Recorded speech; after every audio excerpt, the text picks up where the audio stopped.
He's a distinguished professor emeritus in the Department of Political Science at Lamar University. Doctor, thanks so much for being here tonight. Retired, if you will. Yeah, and retired sounds better than emeritus, doesn't it? Well, the title still goes. But, well, we appreciate you being here tonight and taking time with us. There's already some worries to this point that this offensive against ISIS in the Khorasan could drag us into yet another war. What are your thoughts on that? Well, we're already in war. We've been in war for a long time.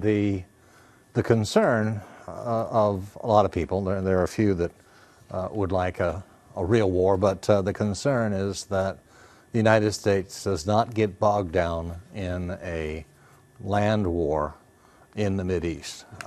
We lost far too many people in Afghanistan and certainly in Iraq, and the American people just would not accept that, I don't believe.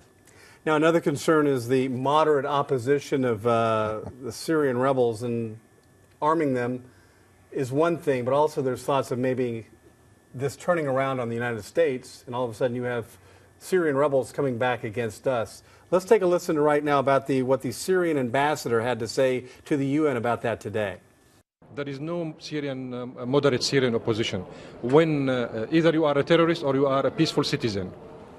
I wouldn't expect Mr. Obama to see a moderate opposition in Washington or San Francisco or Boston fighting the American army in the streets. This is not called moderate opposition. Different perspective on the issue, but is there such thing as a moderate when it comes down to the Syrians at this point? Oh, certainly. But a lot of those are dying rather rapidly. It's difficult to be a moderate in Syria, just as it was difficult to be a moderate in Iraq a few years ago. They're going to be pushed one way or the other, and many of them really are pushed into refugee camps. So to pinpoint a moderate opposition army is quite difficult.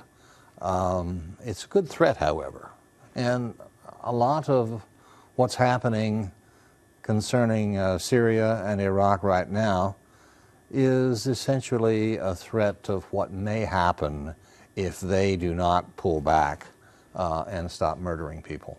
Well, 5 Arab countries joined in last night's airstrikes, including the United Arab Emirates, Jordan, Bahrain, Saudi Arabia, and Qatar. Qatar. Why don't I say Qatar? Well, it looks like Qatar. You're right. So at one point it was practically unthinkable that an Arab nation would join the West against other Arab nations. Is that right? Well, these are all Sunni countries. The President and Secretary of State Kerry did a great job in getting them involved. What they failed to do, by the way, was to get Turkey involved, but Turkey is not Arab.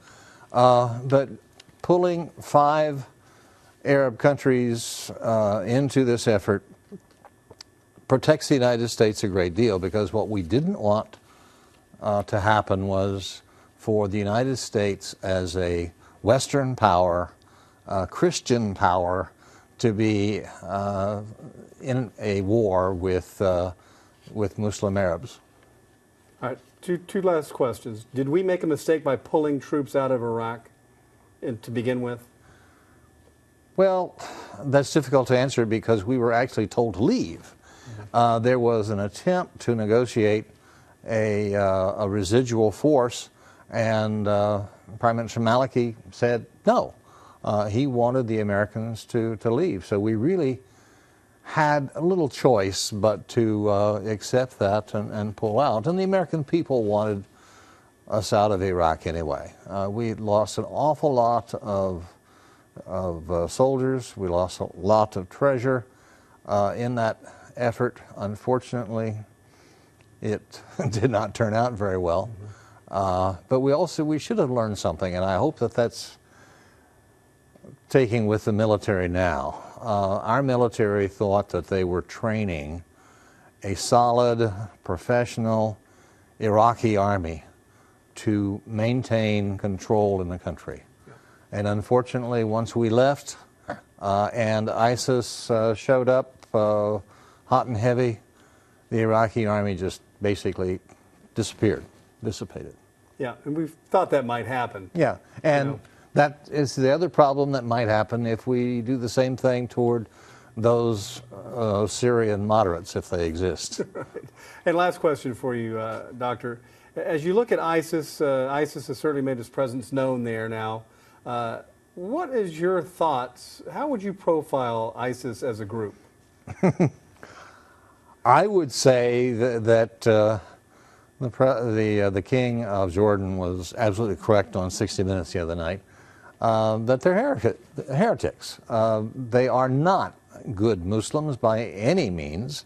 They go against all sorts of things that are in the faith. They seem to enjoy bullying people. They seem to enjoy killing people, raping women. They are purely evil. And bullies. Yes.